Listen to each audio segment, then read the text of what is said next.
Idza qa'ada, apabila seseorang itu qa'ada, duduk atau jongkok, lihajatihi, untuk hajatnya.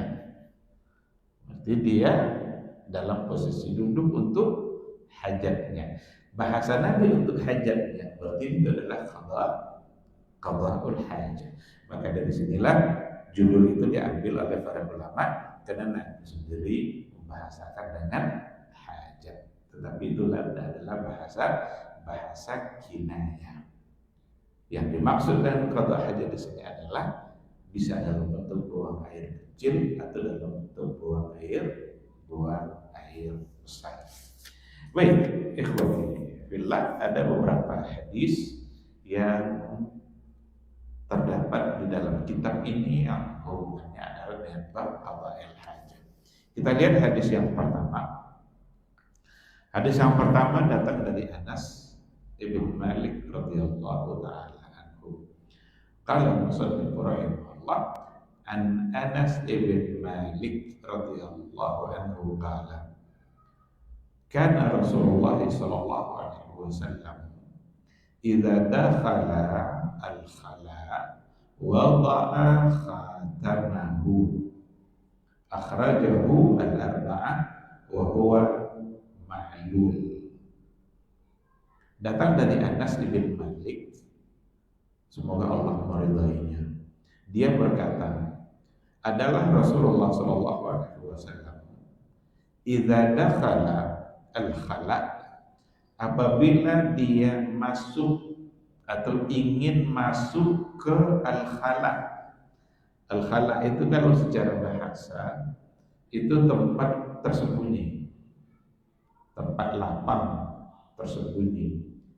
Kalau dia ada di rumah, biasanya diistilahkan dengan kamar kecil atau kamar belakang.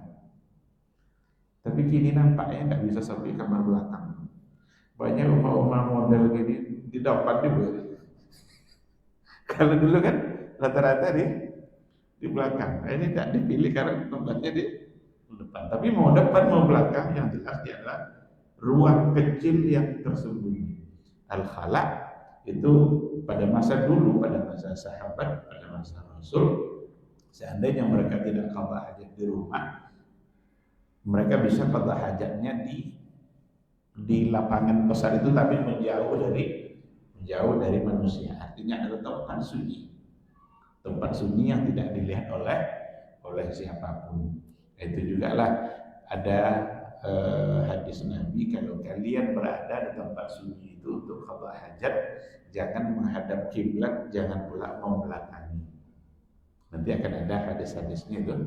Kalau kalian buang air qada hajat, jangan menghadap kiblat, jangan pula membelakanginya. Karena memang kalau berada di tempat yang lapang kan tidak ada batas. Kalau menghadap ke kiblat kan langsung mengarah ke arah kiblat itu. Lalu muncul persoalan, bagaimana kalau seandainya kamar kecil itu ditutup oleh dinding kiri, kanan, depan, belakang, semua tertutup? Apakah masih ada adab itu? Bisa tetap dijaga sebagai sebuah sunnah yang datang dari Rasulullah Sallallahu Alaihi Wasallam. Tetapi yang paling dilarang betul adalah ketika ia berada pada tempat yang tidak tertutupi. Maka makna al-khala sebenarnya makna asalnya itu tempat lapang tapi jauh dari pandangan manusia. Dan bisa dimaknai nanti dalam artian di masa kita itu tempat di mana kita qada hajat, walaupun bukan lagi di tempat padang pasir atau di tanah lapang. Jadi adalah Rasulullah sallallahu alaihi wasallam idza dakhala al-khala, apabila dia ingin masuk ke al-khala, tempat di mana dia qada hajat, wada'a khatamahu, dia meletakkan cincinnya, dilepaskannya dari tangannya, lalu diletakkan pada tempat, berarti dia tidak bawa masuk. Ini akhrajahul arba'ah. Nah, di sini diriwayatkan oleh 4 ulama hadis. Kalau disebut rawahul arba'ah atau akhrajahul arba'ah, berarti yang dimaksud adalah Abu Dawud, Tirmizi, Nasa'i, Ibnu Majah.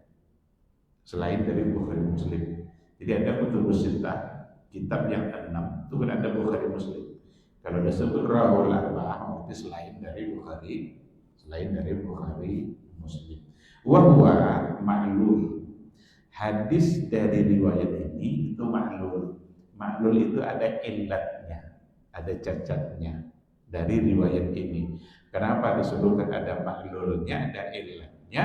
Karena dalam riwayat ini ada namanya Umam dari Ibnu Jurayj, dari Az-Zuhri, dari Anas. Dikatakan oleh para ulama hadis, Ibnu Jurayj itu lam yasma'hu min Az-Zuhri. Dia tidak mendengarnya langsung dari Zuhri. Berarti Ibnu Jurayj meriwayatkan dari Zuhri, sementara dia tidak mendengarkan langsung dari Zuhri. Kalau tidak mendengarkan langsung, berarti ada sesuatu yang dipertanyakan. Iya atau tidak? Kecuali kalau dia dengarkan secara langsung. Namun hadis ini tidak hanya datang dari riwayat beliau saja, karena ada juga datang dari riwayat yang lain, sehingga Imam Ahmad mengatakan wa qala Ahmad sabatun fi kulli masyayikh. Sabat itu sabit, itu bisa dipastikan, tetap keberadaan hadis ini bisa dipastikan dari datangnya dari semua masyayikh. Maka Ibnu Hajar Al-Asqalani tetap memasukkan hadis ini ke dalam kitab Bulughul Maram. Bahkan dia menempatkan hadis ini sebagai hadis yang pertama pada bab qada al-hajah.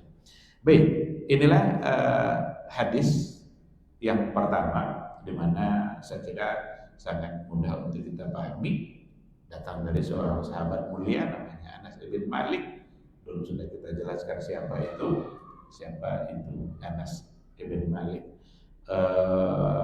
Dia menceritakan apa yang dilakukan oleh Rasulullah Shallallahu Alaihi Wasallam pada saat dia qada atau ingin masuk ke tempat qada hajat, di mana beliau setiap kali dia ingin memasuki tempat di mana ia ingin qada hajat, dia meletakkan cincinnya.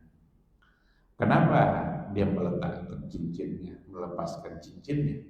Ini nanti salah satu dari pelajaran yang ada. Karena di cincin Nabi itu tertulis Muhammad Rasulullah. Berarti di situ ada lafaz zikir, ada lafaz tauhid. Muhammadun Rasulullah. Itu yang tertulis di cincinnya Rasulullah SAW. Dan itu artinya Rasul tidak ingin membawa itu ke tempat kotor, tempat yang mana di situ ada najis. Nanti akan kita lihat beberapa pelajaran yang terkait dengan hal yang dikatakan oleh Anas bin Malik yang ada pada hadis ini. Beberapa hal yang dimaksud itu adalah yang pertama kali dikatakan al-haditsu dalilun ala al-ibad inda qada'il hajah. Yang pertama, dari hadis ini dapat dipahami atau hadis ini bisa dijadikan dalil ala al-ibad an inda qada'il hajah. Hendaklah menjauh dari pandangan pada saat qada hajat. Maka al-khala itu secara bahasa tadi sudah kita artikan, itu tempat lapang tapi jauh dari pandangan. Kalau diarahkan pada pasir, sini rumah tapi mungkin menjauh itu namanya tempat tersembunyi. Itu adalah al-khala, berarti menjauh. supaya tidak terlihat oleh pandangan manusia.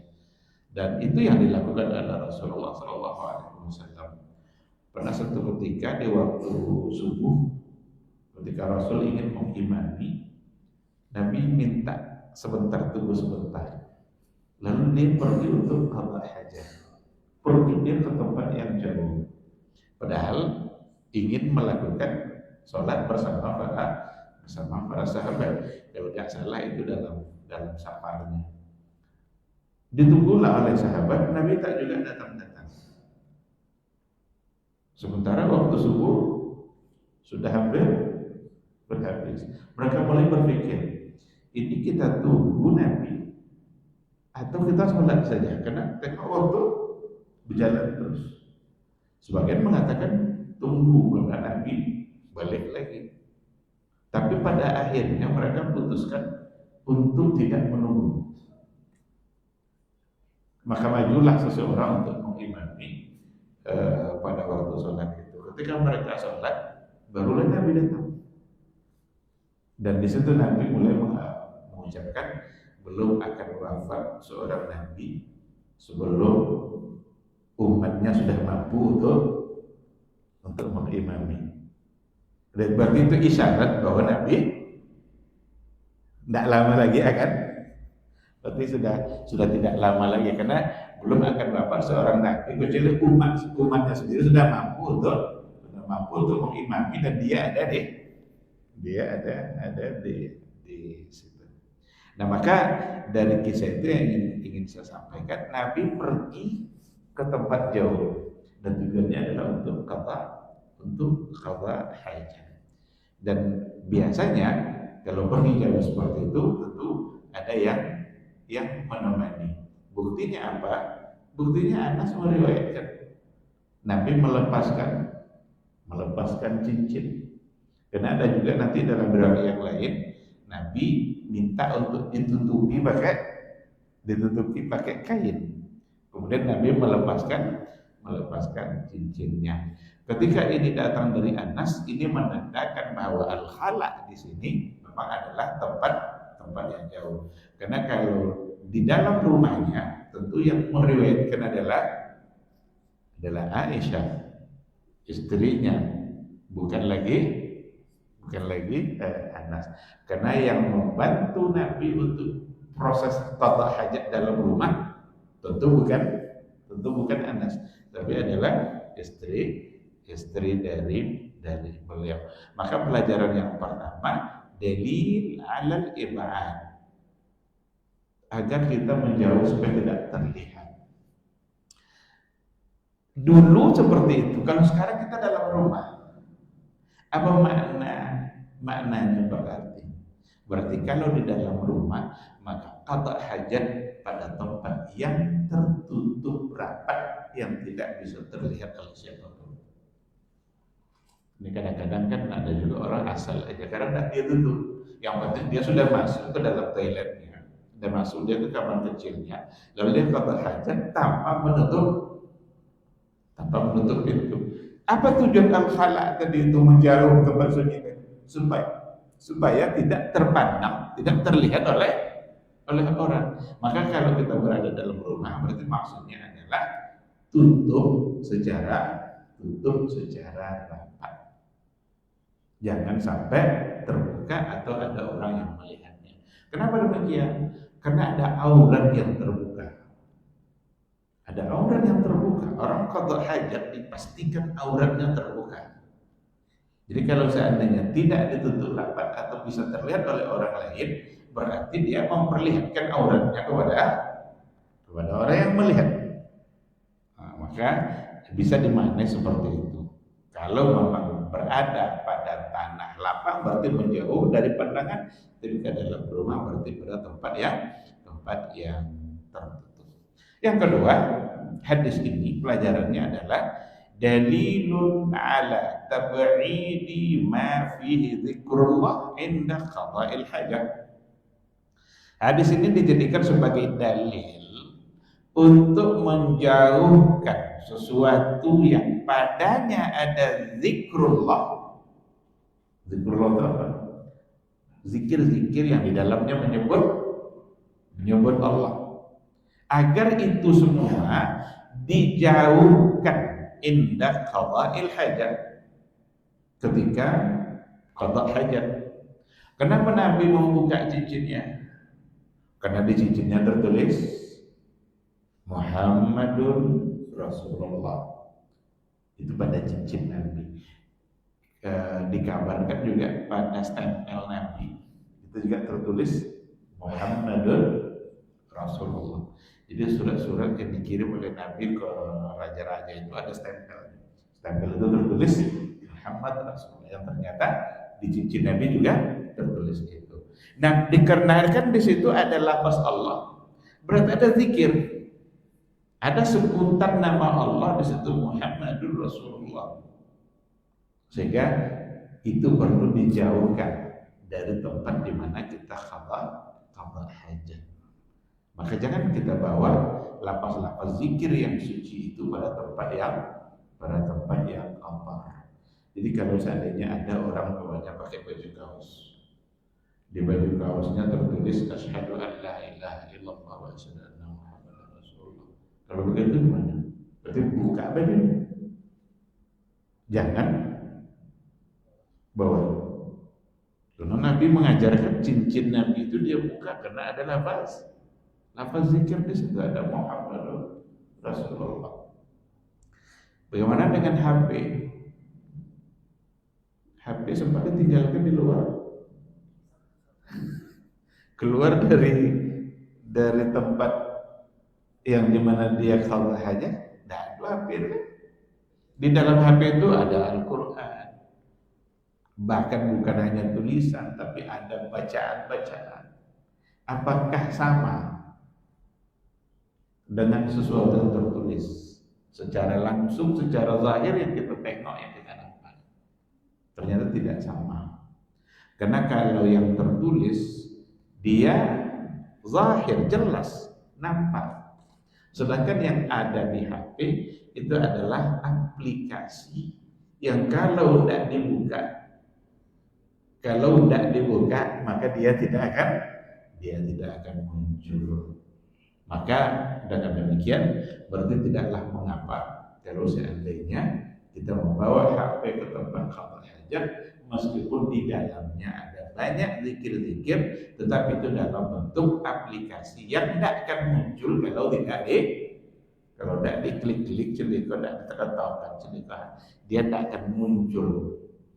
Jangan main itu malah dalam tempat qada hajat itu, sehingga kita bisa lepas dari yang tadi dilarang oleh Rasulullah Sallallahu Alaihi Wasallam. Karena di sini dikatakan kalau memang cincin itu dibuka oleh Nabi, apakah persoalannya khas bil khatam? Apakah itu khusus hanya untuk cincin saja, atau fi kulli malbusin fihi zikrullah, pada setiap yang dipakai yang padanya ada zikrullah, ada zikir-zikir menyebut nama Allah. Maka Imam As-San'ani cenderung menyatakan walaysa khasan bil khatam, tidak hanya khusus untuk cincin saja, bal fi kulli malbusin fihi zikrullah, pada setiap pakaian yang dipakai yang padanya ada zikrullah, ada zikir menyebut nama Allah Subhanahu wa ta'ala. Ini yang diambil dari hadis ini. Cuma persoalannya, apakah ini sampai ke tingkat wajib? Apakah sampai ke tingkat wajib? Yang jelas ini adalah adab. Ini adalah etika. Adab dan etika ini sebisa mungkin, selagi kita bisa untuk mengamalkan, maka kita harus mengamalkannya. Ada saat-saat di mana barangkali sulit untuk diamalkan. Sekarang di HP-nya bukan aplikasi, tapi stiker. Stiker di belakang. Bacanya la ilaha illallah. Itu kan ditinggal ke luar. Berarti jika memang ada keadaan-keadaan yang sulit, di mana nanti mungkin mafsadahnya akan besar, maka ya bisa saja beristighfarlah kepada Allah, memohon ampun kepada Allah ketika kita tidak bisa untuk mengamalkannya. Tapi selagi kita memungkinkan untuk mengamalkan yang namanya adab, tentu adalah perlu untuk dijaga. Wallahu subhanahu wa ta'ala a'lam. Baik, ini hadis yang pertama. Kita ambil hadis yang kedua.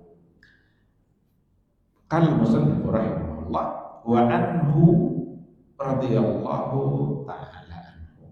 Dan darinya juga, hadisnya tidak disebutkan orangnya, tapi karena hadis pertama disebutkan Anas bin Malik, maka berarti hadis yang kedua ini sumbernya juga adalah Anas bin Malik. Wa anhu, dan darinya juga, berarti nya di situ Anas. Dan dari Anas bin Malik juga, semoga Allah meridainya, dia berkata, karena Nabi sallallahu alaihi wasallam idza dakhala al-khala, sama yang tadi juga idza dakhala al-khala, adalah Rasulullah sallallahu alaihi wasallam apabila dia ingin masuk ke tempat qada hajat, qala, dia mengucapkan. Nah, ini apa ucapan kita pada saat masuk ke kamar kecil? Qala, Nabi mengatakan, Allahumma inni a'udzubika minal khubuthi wal khaba'is. Akhrajahu as-sab'ah. Yang diucapkan oleh Rasulullah SAW ketika dia ingin masuk ke kamar kecil untuk qada hajat, Allahumma, ya Allah, inni a'udzubika, sesungguhnya saya berlindung kepadamu, minal khubuthi wal khaba'is, dari khubus dan khaba'is. Apa makna khubus? Khubus itu jamak dari khabis, artinya adalah zukur syayatin, syaitan yang laki-laki. Wal khaba'is itu jamak dari khabitha. Siapa itu khabitha? Inasu asyayatin. Jadi zukur, inas lawannya, laki-laki, perempuan. Berarti kalangan jin ada yang laki-laki dan ada yang perempuan. Berarti sama persis seperti manusia. Maka ada juga pertanyaan, apakah golongan jin itu berkembang biak juga melahirkan? Adakah dia menikah juga? Atau adakah dia kawin juga? Kalau menikah, wallahu a'lam, untuk siapa pun yang menikahkan. Tapi yang penting adakah kawin, lalu dia kemudian punya keturunan? Berdasarkan kepada dalil-dalil yang ada, memang ada. Dan ini salah satu dari dalilnya, bahwa jin itu sendiri ada yang laki-laki, ada yang perempuan. Kenapa Allah jadikan laki-laki dan perempuan? Tentu saja tujuannya adalah untuk berkembang biak.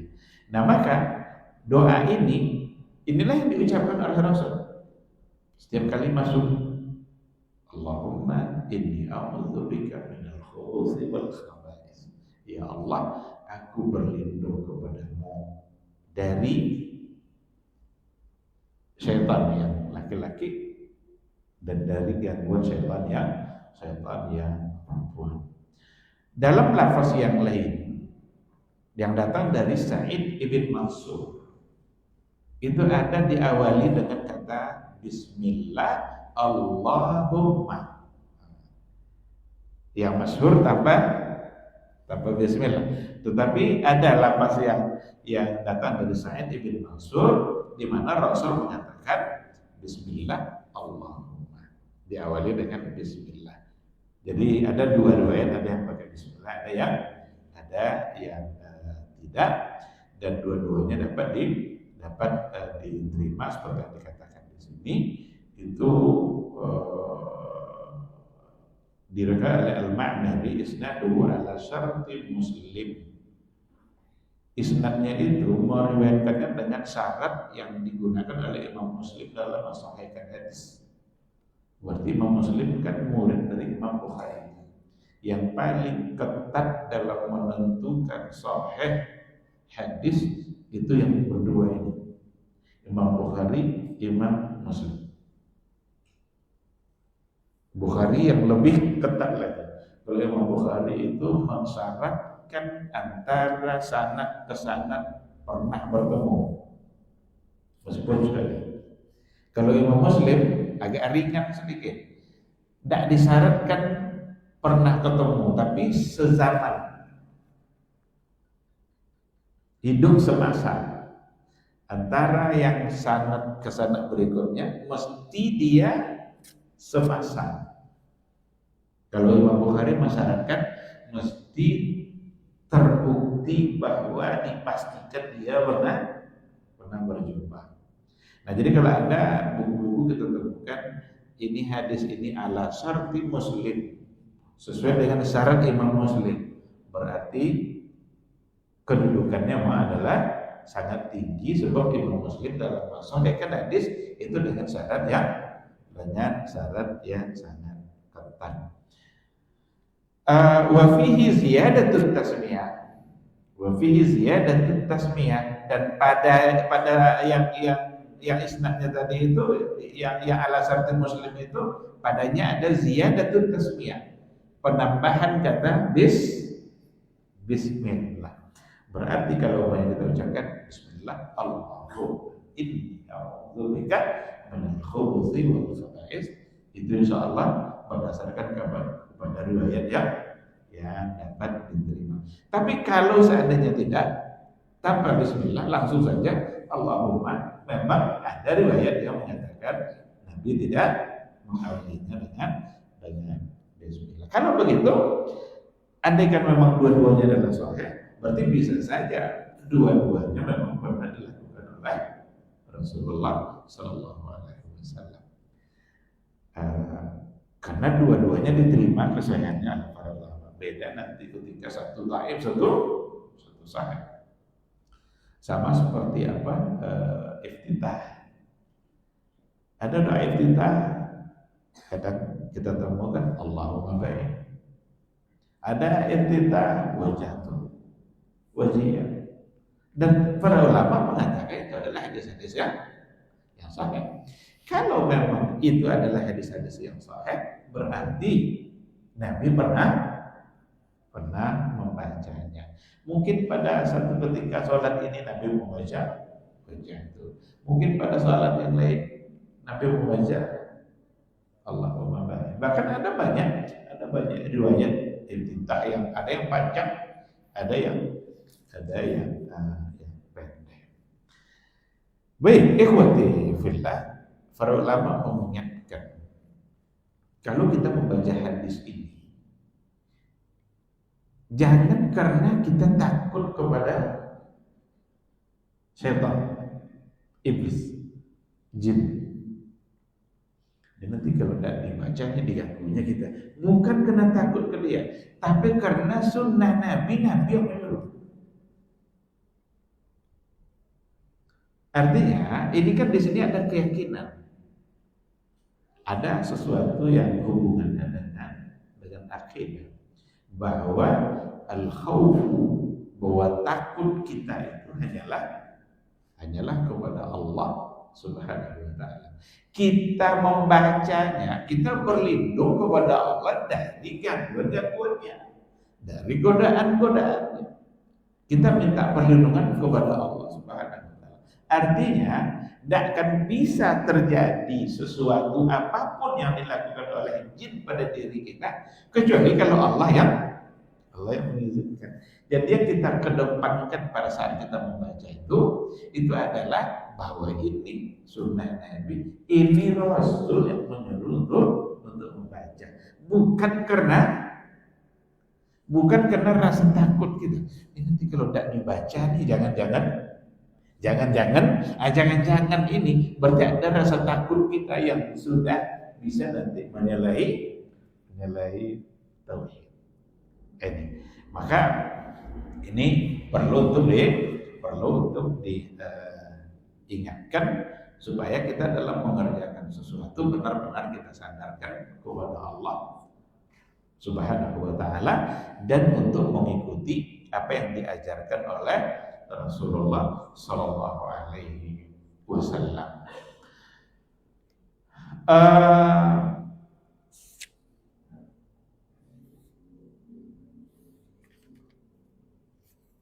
Apakah dalam membaca ini dengan suara yang dijelaskan atau dalam hati?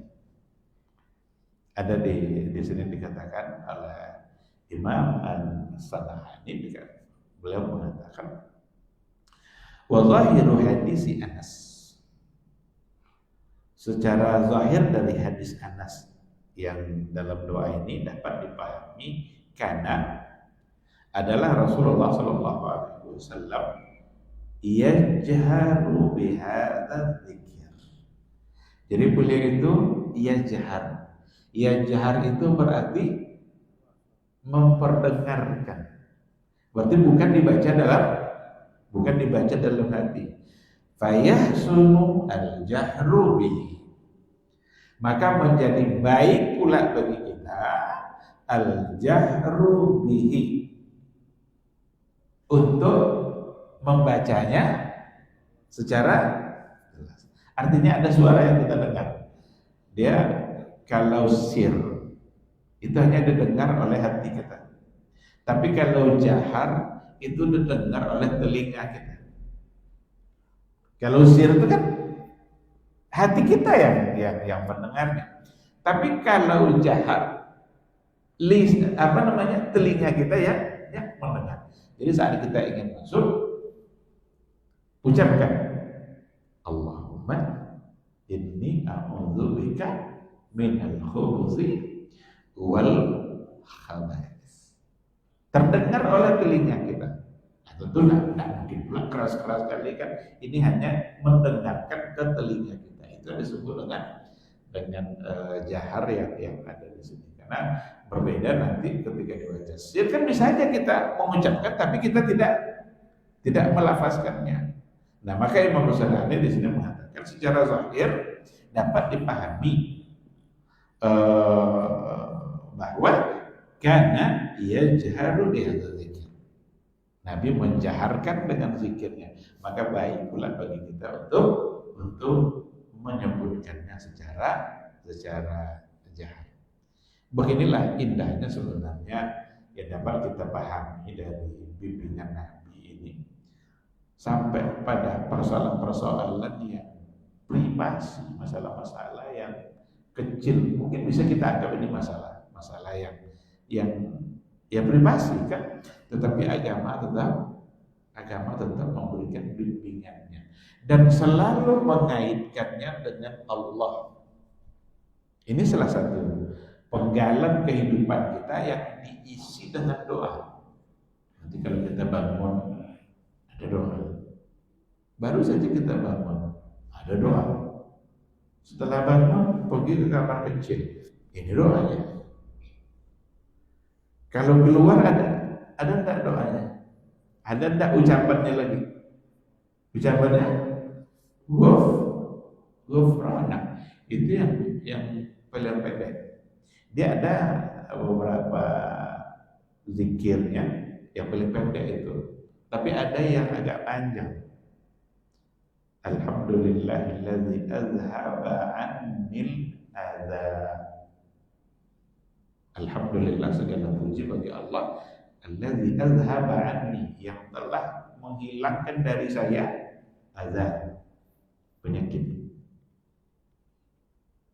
Kok itu doanya?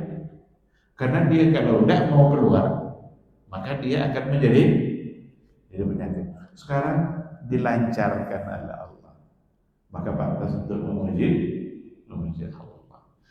Tapi yang pendek ada ghufran, ampunanmu ya Allah. Kok ampunan? Kok beristighfar kita? Sama setelah sholat ya. Selesai kita sholat, assalamualaikum, assalamualaikum. Apa kata pertama? Astagfirullah. Padahal habis ibadah. Selesai ibadah ucapannya astagfirullah. Apalagi kalau selesai kerja-kerja yang lain. Dari pasar, dari kantor, dari kebun. Selesai sholat saja yang terucap istighfar. Nah ternyata selesai qada hajat keluar ucapannya ghufrana, ampunanmu ya Allah. Masuk waktu. Baik, kita jauh dulu suara azan insyaallah. Nanti kita lanjutkan dan kalau ada pertanyaan insyaallah nanti kita akan berdiskusi. Barakallahu fiikum.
Bismillahirrahmanirrahim. Alhamdulillah wassalatu wassalamu ala Rasulillah wa ala alihi wa sahbihi wa mawala. Ikhwati fillah, ma'asyiral hadirin wal hadirat, rahimani Allah wa iyyakum. Kembali kita ke materi kita. Ini hadis yang kedua yang ada pada qada'il hajat. Berarti salah satu dari adab qada' hajat itu adalah membaca doa sebelum masuk ke tempat qada' hajat. Kalau di hadis disebutkan al-khala'. Andaikan ada pada tanah lapang, kapan membaca doanya? Kalau kita ada pintunya,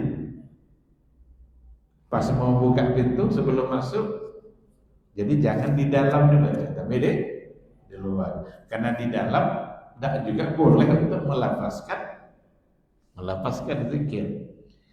Melafazkan zikir berarti secara jahar untuk telinga kita itu tidak boleh saat kita qada' hajat.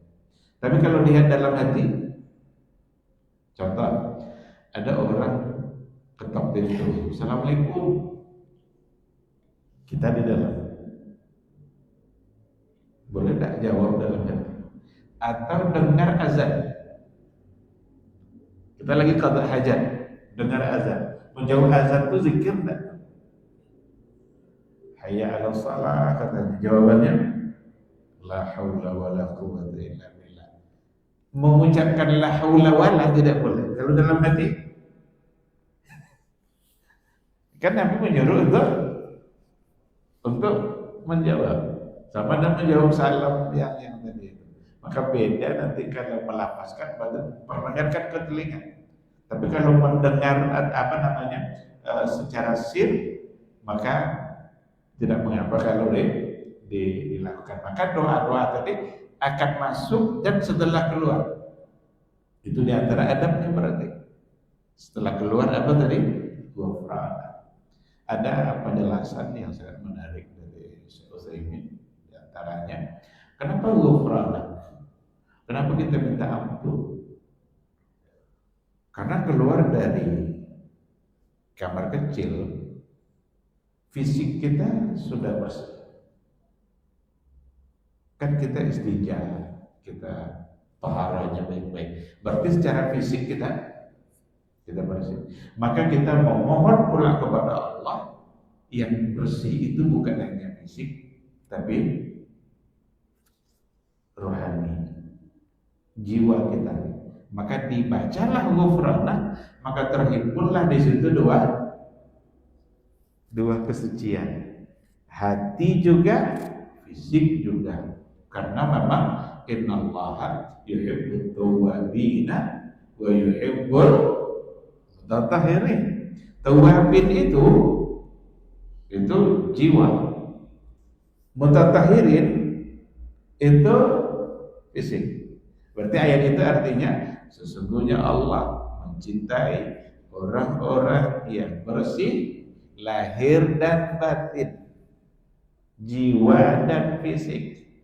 Itulah kata beliau, kenapa doa setelah kita keluar dari kamar kecil itu adalah ghufranak, permohonan ampun kepada Allah, supaya setelah fisik kita bersih, maka kita berharap juga hati dan jiwa kita juga bersih.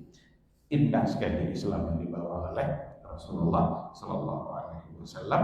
Segala-galanya kita kaitkan dengan Allah. Kalau doa yang keluar tadi, alhamdulillahilladzi azhaba annil adza.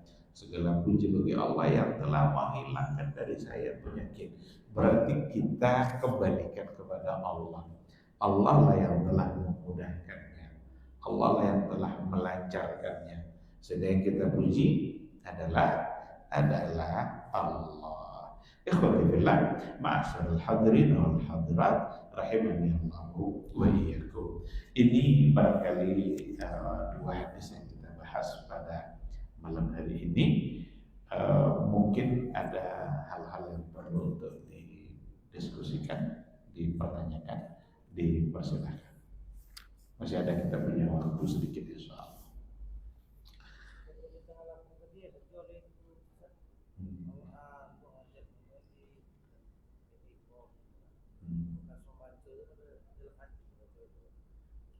Nah, kalau membaca untuk doa itu, nah ketika kita berapa datang ke lapang, berarti membacanya adalah pada saat kita akan memulai qada hajat.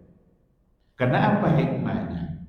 Di sini tidak dijelaskan memang, tapi bisa kita temukan dalam penjelasan ulama yang lain. Pada saat kita membaca doa seperti itu akan tertutup aurat kita dari pandangan syaitan, dari pandangan jin.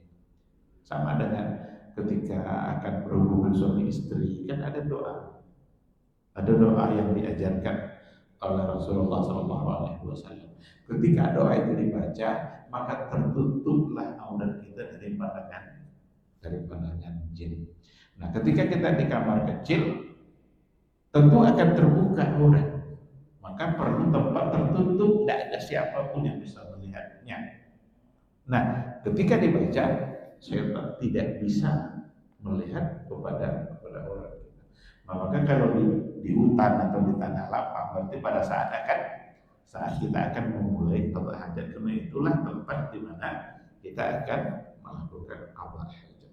Wallahu subhanahu wa ta'ala. Nah,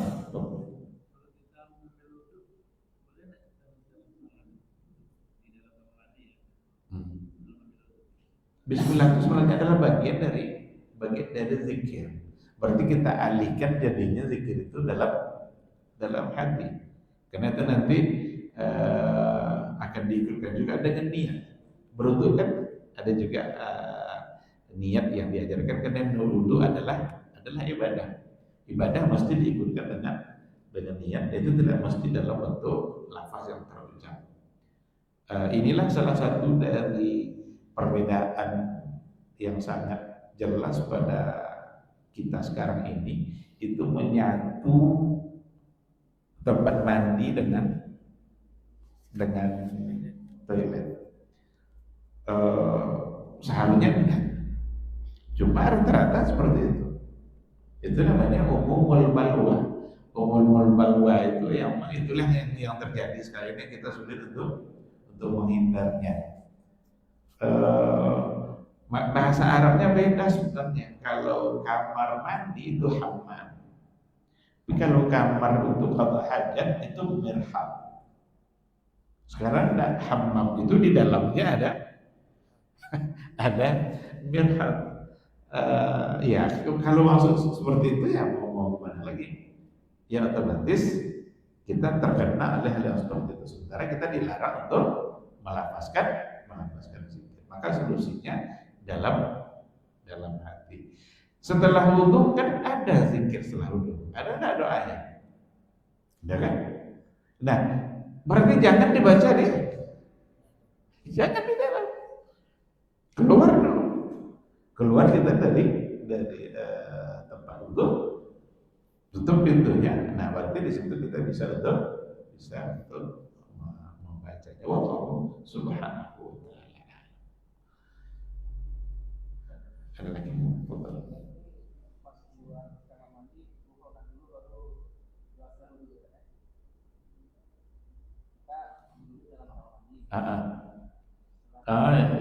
Karena tadi kita kata hajat. Dimulai dengan ghufran. Itu apalagi kalau kita hanya untuk qada hajat. Tapi kalau seandainya kita memang ikutkan yang berwudu, dan memang sebaiknya diikutkan dengan berwudu. Jika memungkinkan ya berwudu. Karena seorang muslim, ciri-ciri seorang muslim adalah menjaga utuh ini. Maka diawali dengan kufranan sebagai doa ketika tadi kita bahas. Allah Subhanahu wa taala. Ada lagi.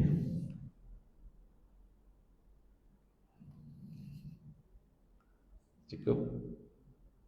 Baik, kalau tidak ada. Hah? Jadi tidak jawabannya tapi pertanyaan. Baik, jadi intinya memang seperti yang kita katakan tadi, ini adalah salah satu dari bukti kesempurnaan ajaran Islam. Bahwa Islam tidak hanya membicarakan perkara-perkara besar, justru Islam memulai dari perkara-perkara yang kecil. Kita pun dituntut untuk memulai dari yang kecil-kecil. Kalau yang perkara kecil-kecil ini aja kita tidak mampu menjaganya, masalah-masalah besar itu akan lebih sulit lagi.